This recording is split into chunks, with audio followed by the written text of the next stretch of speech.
ইমানের পথে অবিচল রেখে আমার মরণ যেন হয়। কোরআনের পথে অবিচল থেকে আমার মরণ যেন হয়। তোমারই কাছে মিনতি আমার, মহামহিম দয়াময়। ইমানের পথে অবিচল থেকে আমার মরণ যেন হয়।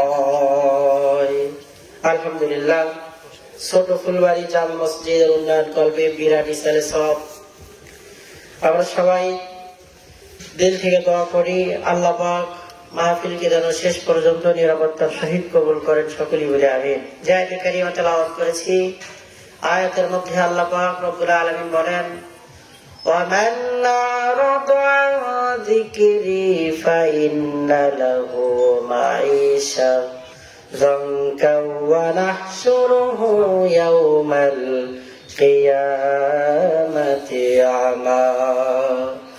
যারা নাকি কোরআনের বিধান থেকে নিজেদেরকে দূরে রাখে, যারা এই কোরআনের বিধান থেকে নিজেদেরকে গুটিয়ে রাখে, ওয়ানাহশুরুহু ইয়াউমাল কিয়ামাহ, ওই কিয়ামতের ময়দানে আল্লাহ পাক রব্বুল আলামিন ওই সমস্ত ব্যক্তিদেরকে অন্ধ করিয়া উঠাইবেন। যারা এই কোরআনের বিধান থেকে নিজেকে দূরে রাখবে তাদের দুনিয়ার জীবনটা সংকীর্ণ হয়ে যায়। যারা এই কোরআনের বিধান থেকে নিজেদেরকে দূরে রাখে তাদের দুনিয়ার জীবনটা হতাশাগ্রস্ত হয়। শুধু দুনিয়াতেই নয়, ওই কিয়ামতের ময়দানে আল্লাহ পাক রব্বুল আলামিন কোরআন থেকে বিমুখ হওয়ার কারণে ক্বালা রাব্বি লিমা হাশারতানি আ'মা ওয়া ক্বাদ কুনতু বাসীরা, ওই সমস্ত ব্যক্তিদের যারা কোরআন থেকে নিজেদের মুখটা ফিরিয়ে নিয়েছিল দুনিয়াতে, যারা তাদের চক্ষুটারে কোরআন থেকে ফিরিয়ে নিয়েছিল, কিয়ামতের ময়দানে আল্লাহ পাক রব্বুল আলামিন তাদের চক্ষুগুলোরে অন্ধ করে উঠাবেন। তারা আল্লাহ পাককে ডাকিয়ে বলবে, আল্লাহ, ওই দুনিয়ার জমিনের মধ্যে আমাদের চক্ষুগুলো তো ভালো ছিল, কিন্তু আজকে কঠিন কিয়ামতের ময়দানে আমাদের চক্ষুগুলোকে অন্ধ কেন উঠাইলে? আল্লাহ তাআলা জানিয়ে দিবে, বান্দারে, দুনিয়ার মধ্যে কোরআনের বিধান থেকে তোমরা তোমাদেরকে সরিয়ে রেখেছিলে, কোরআনের আহকাম থেকে তোমরা বহুদূর ছিলে, কোরআনের সরাসরি থেকে তোমরা নিজেদেরকে বিরত রেখেছিলে, কোরআনের আহকাম গুলো তোমরা নিজেদের চোখ দিয়ে দেখার পরেও তোমরা দেখো নাই। এই জন্য আমি আল্লাহ পাক রব্বুল আলামিন আজকে ময়দানে মাহশরে কঠিন কিয়ামতের দিন তোমাদের চক্ষুগুলোরে অন্ধ করিয়া উঠাইছি। এজন্য আমার ভাইরা, ওই কিয়ামতের ময়দানে যদি আমরা নাজাত পাইতে চাই, ওই কিয়ামতের ময়দানে যদি আমরা ডান হাতে আমল নামাটা পাইতে চাই, তাহলে অবশ্যই আমাদেরকে কোরআনুল কারীমের আহকাম অনুযায়ী জীবন পরিচালনা করতে হবে। কারণ ওই কিয়ামতের ময়দান বড় বড় ভয়াবহ হয়ে যাবে।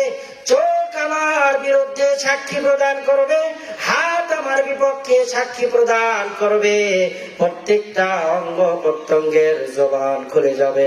ই আমানত চাঁদের রোজে নজদে মাস, দর হাকিকত মালিকে শাই খোদা। প্রত্যেকটা অঙ্গ প্রত্যঙ্গ আমার কাছে আল্লাহ পাকের দেয়া আমানত, আমানতের খেয়ানত হয়ে যাবে। তো আল্লাহ পাক রব্বুল আলামিন আমানতের খেয়ানত করার কারণে কিয়ামতের ময়দানে বান্দাকে পাকড়াও করবে। কিয়ামতের ময়দানে এমন একটি হালত হয়ে যাবে, দুনিয়ার মধ্যে কারো নামে যদি মামলা হয় তাহলে আমার বিরুদ্ধে লড়ার জন্য উকিল সাহেব দাঁড়িয়ে যায়, কিন্তু কিয়ামতের ময়দান এমন ভয়াবহ একটি ময়দান হয়ে যাবে, ওই ময়দানে মামলার জবান খুলে যাবে, মামলা নিজে কথা বলবে, চোখ সাক্ষী প্রদান করবে, আল ইয়াউমা নাখতিমু আলা আফওয়াহিহিম ওয়া তুকাল্লিমুনা আইদিহিম ওয়া তাশহাদু আরজুলুহুম বিমা কানু ইয়াকসিবুন। আমার হাত পা আমার বিপক্ষে দাঁড়িয়ে যাবে, পার পাওয়ার কোনো রাস্তা নাই। যে সমস্ত ব্যক্তিগুলো বদকার হয়ে যাবে তাদেরকে আল্লাহ পাক রব্বুল আলামিন এই পক্ষটাকে ফেরে বাহার ভিতর দিয়ে ঢুকাইয়া পেছনের দিকে বের করবে, আর বাম হাতে আমলনামাগুলো দিবে। তারা ওই কিয়ামতের ময়দানে আফসোস করতে থাকবে আর বলতে থাকবে, ইয়া লাইতানি কুনতু তুরাবা। আজকে এই কঠিন ময়দানে যদি আমরা মাটি হয়ে যেতাম, আজকের এই কঠিন ময়দানে যদি আমরা একটু পার পেয়ে যাইতাম, কিন্তু পার পাওয়ার কোনো জায়গা নাই, কারণ আল্লাহ পাক রব্বুল আলামিন ওই কিয়ামতের ময়দানে কাহারিয়াতের রূপ ধারণ করে বসে যাবে। আল্লাহ পাকের সম্মুখ পানে রাসূল ছাড়া দাঁড়ানোর মতো আর কেউই নাই। না আসো, ওই কিয়ামতের ময়দানে যদি আমরা নাজাত পাইতে চাই, কিয়ামতের ময়দানে যদি আমরা আল্লাহ পাকের বহুবিধ নাজ নিয়ামতের ঘোষণা পাইতে চাই, তাহলে আমাদেরকে অবশ্যই কোরআনী বিধান অনুযায়ী জীবন পরিচালনা করতে হবে। তাহলে আমাদেরকে অবশ্যই কোরআনকে ফলো করে চলতে হবে। যদি না চলতে পারি, তাহলে মৃত্যুবরণ করার সঙ্গে সঙ্গে আবার আপনার উপরে বহুবিধ আযাবের ঘোষণা এসে যাবে।